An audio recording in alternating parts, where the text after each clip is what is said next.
Fala galera, Zavo Lima na área, tamo junto, é isso aí, nós vamos então aqui na nossa sequência do Filosofando na História, dentro da chamada Filosofia Contemporânea, e nesta aula de hoje nós falaremos sobre o quê? Isso, a Escola de Frankfurt. Roda a vinheta e vem comigo!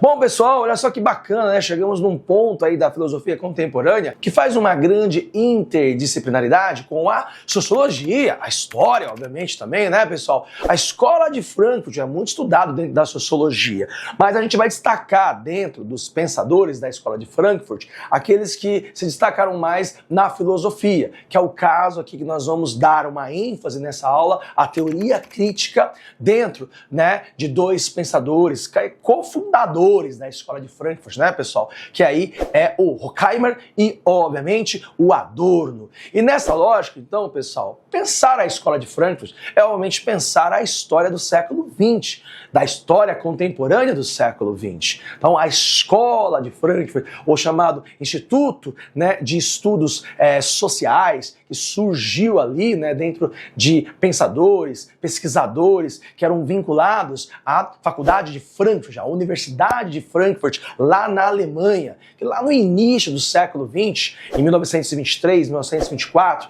bem ali, né, na efervescência do pós-Primeira Guerra Mundial, naquele momento em que estava surgindo a República de Weimar na Alemanha, é um centro de estudos que queria ser, obviamente, já na sua natureza, interdisciplinar, pensar a história, pensar a sociologia, pensar a filosofia. E esses pensadores, então, pessoal, queriam desenvolver estudos dentro da política, da estética, da crítica como um todo, mas, sobretudo, marcado, pessoal, pelo pensamento do marxismo. A tradição marxista é muito presente na Escola de Frankfurt. Óbvio, pessoal, que não um marxismo ortodoxo, aquele marxismo clássico que nós estudamos lá com o pensador Karl Marx, muito centrado no século XIX.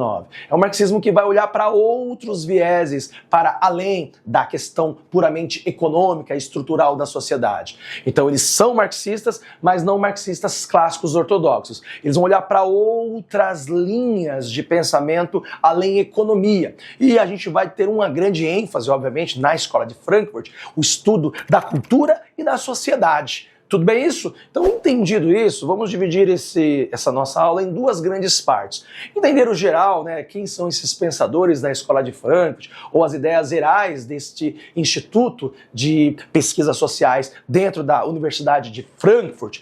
E também vamos destacar dois grandes nomes, filósofos da Escola de Frankfurt, que no caso é o Horkheimer e o Adorno. E aí nós vamos falar sobre a teoria crítica e falar também sobre a ideia de indústria cultural. Bom, pessoal, como eu disse, a Escola de Frankfurt surge no contexto do início do século XX, ali na Alemanha, e passa por uma grande reformulação, principalmente durante o momento em que o nazismo subiu no poder da Alemanha. Há autores, então, que falam de três, mas são duas grandes gerações da Escola de Frankfurt. A primeira geração lá entre 1920, a década de 20, até mais ou menos ali a década de 40, então 1920 e 1940 é a primeira geração. E a segunda geração entre 1940 e 1960, e alguns falam de uma terceira geração após 1960. Então, a gente tem uma ideia, pessoal, de que a Escola de Frankfurt, ela nasce dentro de uma origem judia, né? Ou seja, a maioria desses pensadores bebiam, né, eram judeus e herdavam um pensamento aí dentro do judaísmo, e isso, pessoal, vai incomodar demais, né? Por quê? Porque quando o nazismo sobe ao poder, a partir da década de 30, ele vai perseguir os judeus dentro da Alemanha, e aí vai ficar inviável para esses intelectuais judeus, e ainda mais de tradição marxista, né? Não aquele marxismo ortodoxo, mas um marxismo que está incutido na crítica ao capitalismo e de uma maneira geral, eles não vão ter vida fácil dentro da Alemanha. E aí, então o Instituto, Escola de Frankfurt, a chamada Escola de Estudos Sociais, vai ser transferido para outras regiões, principalmente a Inglaterra e, sobretudo, os Estados Unidos. Então, Então, na Inglaterra e nos Estados Unidos, esses autores vão continuar fazendo seus estudos.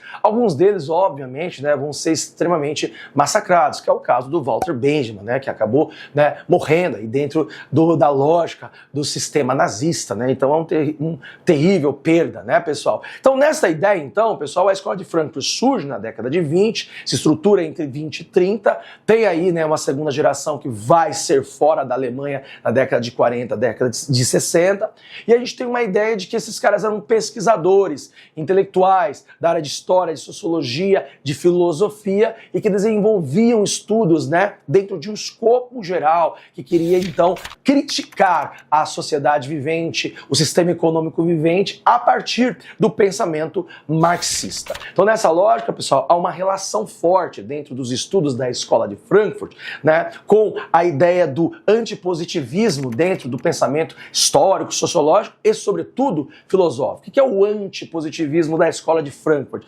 Na sociologia, nós temos lá a famosa tradição do positivismo do Auguste Comte, e aí, obviamente, né, que eles viam uma ideia de pensamento neutro sobre a ciência, sobre a sociedade.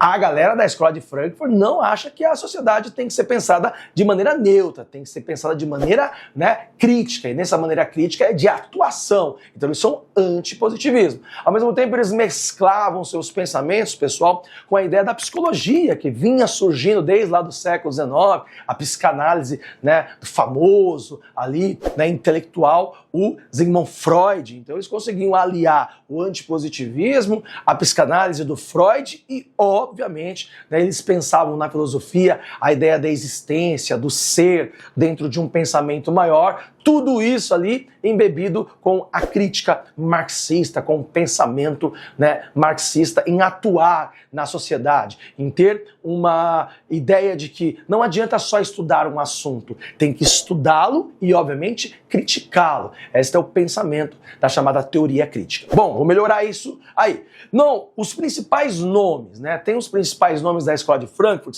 Tem, e tem as suas determinadas áreas. No escopo geral, são muitos autores, tá? Então eu vou aqui falar rapidamente sobre os principais. Walter Benjamin, por exemplo, é um nome muito importante, que era aí, de uma maneira geral, um teórico crítico, né, da literatura. Você tem, obviamente, aí o Friedrich Pollack, que também era um teórico crítico do cinema e da pintura. Você tem aí o Max Horkheimer e, obviamente, o Theodor Adorno, que nós vamos destacar nessa aula. Dentro da ideia da teoria crítica, eles também falavam sobre a indústria cultural. Nós temos também aí o Herbert Marcuse. Pessoal, Herbert Marcuse, na boca da galera que é da direita de hoje aí, ele é o demônio na Terra.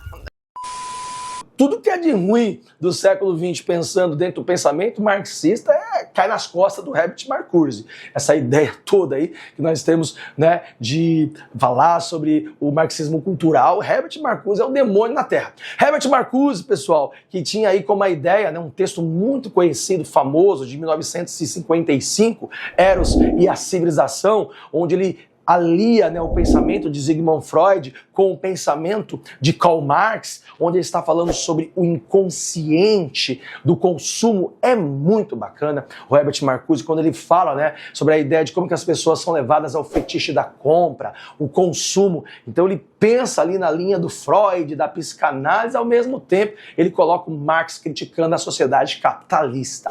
E obviamente, pessoal, que o Erich Fromm, que é muito importante, muito bom pensador, que ele falava aí sobre a ideia da escola, a escola como um espaço de reprodução, obviamente dentro da crítica ao capitalismo, né, a reprodução capitalista, o domínio, né, que os sistemas têm da escola e a escola virando um sistema de reprodução. Esse é o Erich Fromm. E obviamente também um grande nome, vou pensar aí, nós vamos fazer uma aula própria sobre esse grande nome, que é no caso o Jürgen Habermas, né? O Jürgen Habermas, pessoal, ele tá ali entre a segunda para a terceira geração.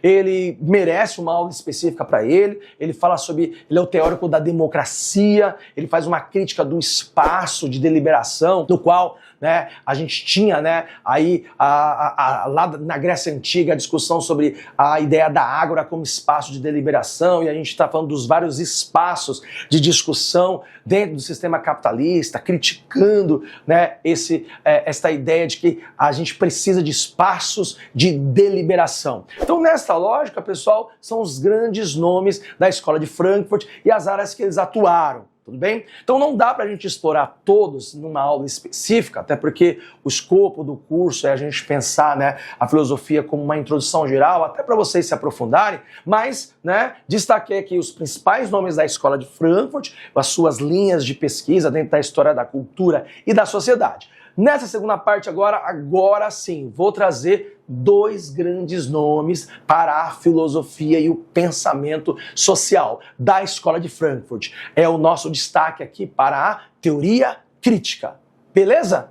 Assim, dentro da teoria crítica, a indústria cultural, a cultura de massa, é colocado num palco de estudo da filosofia através do olhar de Theodor Adorno e Max Horkheimer, fundadores aí da Escola de Frankfurt. Pessoal, teoria crítica, de uma maneira geral, não é a Escola de Frankfurt. Existe uma teoria crítica da Escola de Frankfurt, tá, pessoal? A teoria crítica é essa visão marxista de que ao analisar determinados pontos da história, da filosofia, do pensamento, nós temos que não só mostrar. Os positivistas, eles mostravam e eram neutros.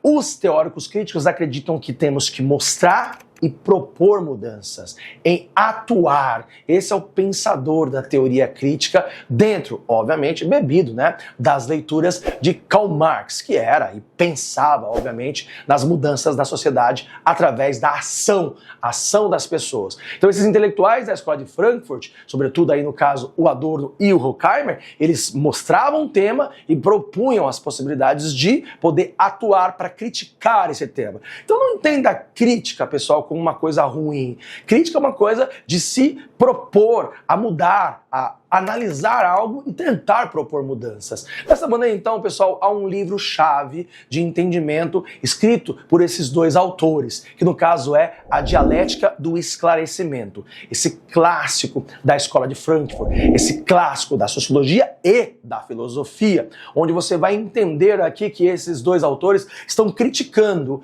o que é o esclarecimento.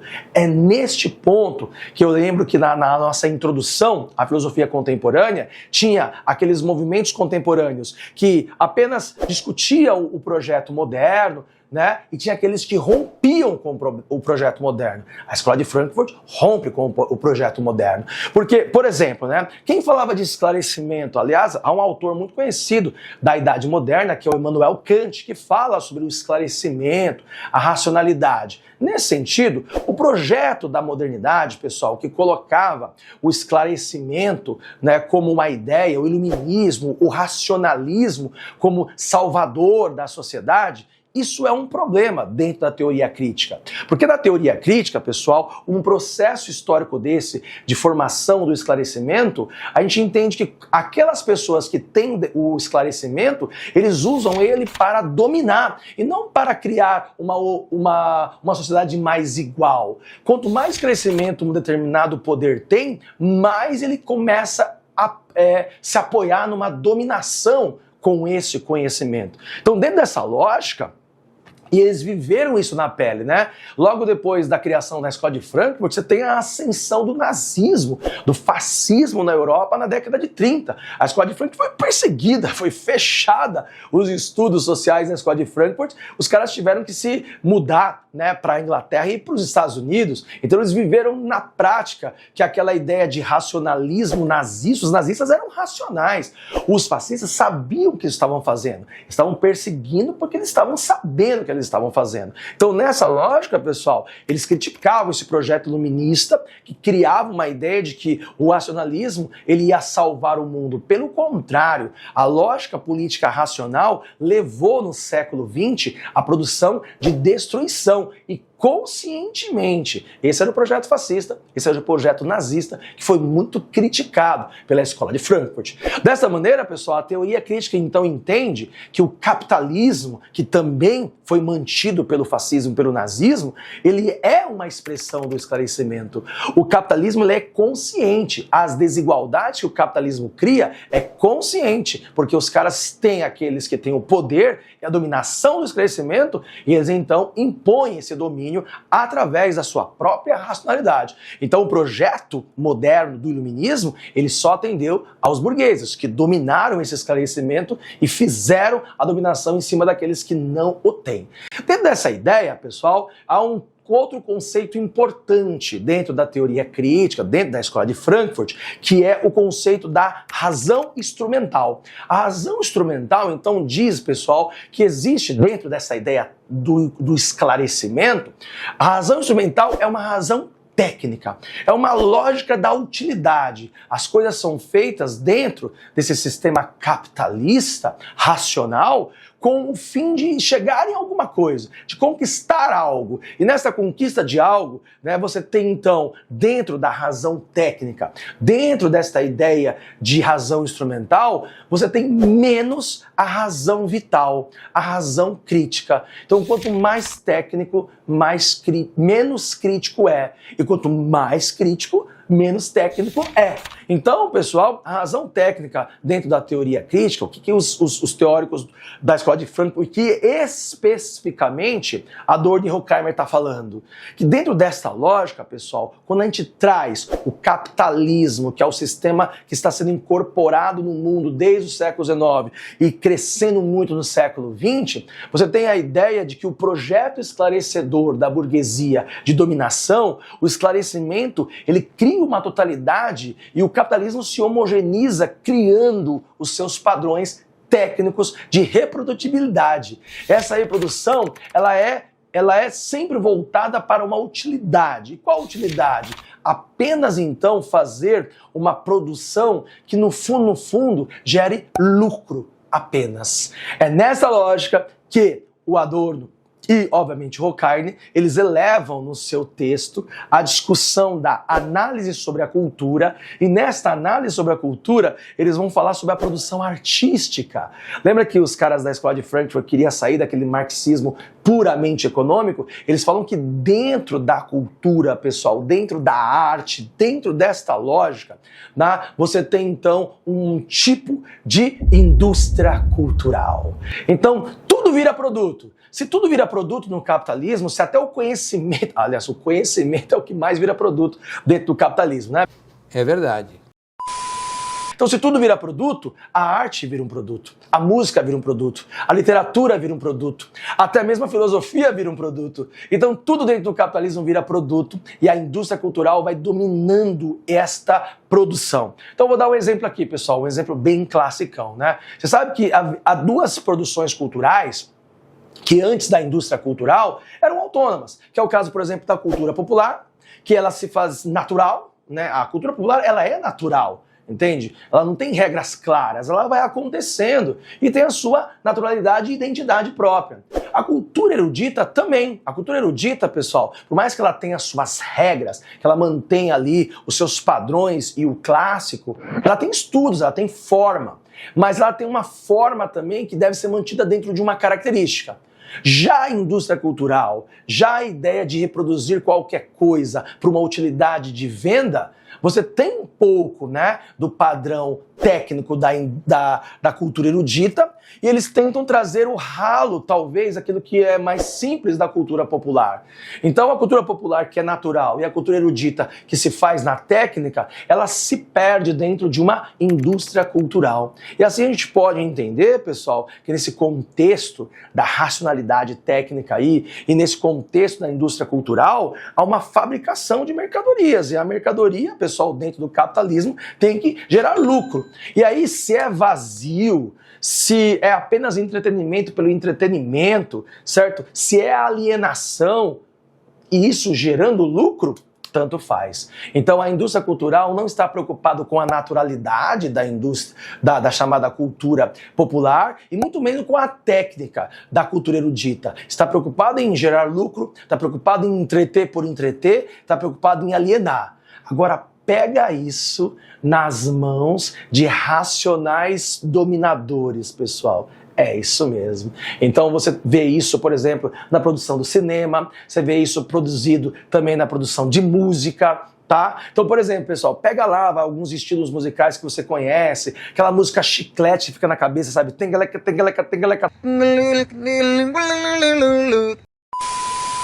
que é feita apenas para te entreter. Não tem reflexão política, não tem crítica, não tem nada. É somente falar nada com nada. Alguns projetos políticos adoram esse tipo de produção, porque não discute nada, não critica, não faz nada. E era isso que os teóricos da Escola de Frankfurt, era isso que o Adorno e o Horkheimer estavam denunciando, mostrando. Porque para eles, pessoal, não pode ter uma mercantilização da arte. A música, o cinema, o livro, a literatura e até mesmo a internet, elas servem para a gente poder então analisá-los, mas criticá-los também. A teoria crítica traz a arte como revolução.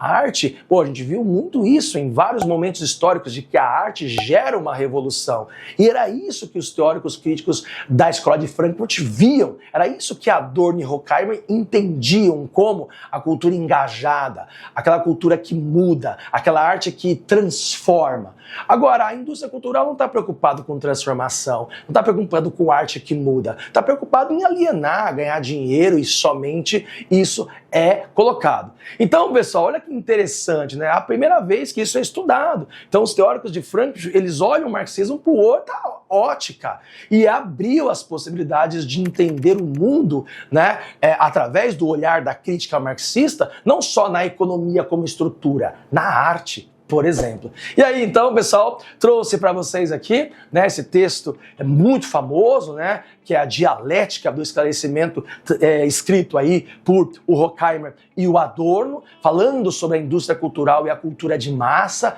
dentro da teoria crítica da Escola de Frankfurt. Beleza? Espero que vocês tenham entendido. Uma aula muito bacana, eu gosto muito desse assunto. Tá? Então, se você gostou desse assunto, se você gostou dessa aula, clica, compartilha, ativa o sininho para receber as notificações. Vem filosofar na história! Estamos chegando ao final, hein? Escola de Frankfurt foi pra conta. Até mais. Tchau, tchau.